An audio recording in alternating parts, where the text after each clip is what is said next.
అందరికి వందనాలు. పరిశుద్ధ గ్రంథంలో నుండి కొన్ని వచనాలను మనము నేర్చుకుందాం.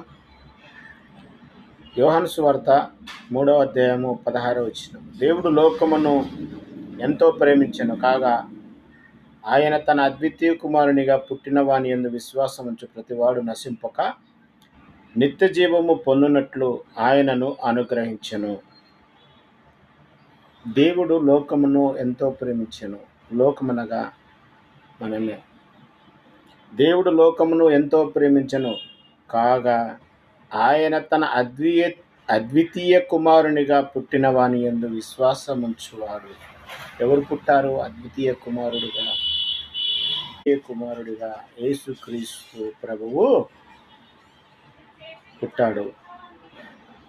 కాబట్టి యేసుక్రీస్తునందు విశ్వాసము ఉంచాలి. ఏమని విశ్వాసం ఉంచాలి అంటే అపోస్తల కార్యములు ఇంకొక మాట, యోహాను సువార్తలోనే ఒక మాట చదువుకుందాం. యేసు ప్రభు ప్రార్థన చేస్తూ యేసు ఈ మాటలు చెప్పి ఆకాశం వైపు కన్నులెత్తి ఇట్లనను. ఓకే, 3వ వచనం. అద్వితీయ సత్యదేవుడమైన నిన్నును నీవు పంపిన యేసుక్రీస్తును ఎరుగుటయే నిత్య జీవం. ఎవరు పుట్టారు అంటే యేసు ప్రభు పుట్టాడు. అద్వితీయ కుమారుడు ఎవరు? యేసు ప్రభు. ఇక్కడే కుమారుడు. అద్వితీయ సత్యదేవుడమైన నిన్నును నీవు పంపిన యేసుక్రీస్తును ఎరుగుటయే నిత్య జీవము. ఎవరిని ఎరగాలంట? యేసుక్రీస్తును ఎరుగుటయే నిత్య జీవము. ఆయనను ఎవరు పంపారు? దేవుడు లోకములోనికి పంపాడు. ఎవరిని ప్రేమించి?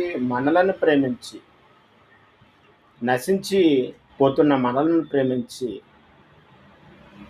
యేసు ప్రభును దేవుడి లోకంలోకి పంపాడు, పుట్టించాడు లోకంలోకి.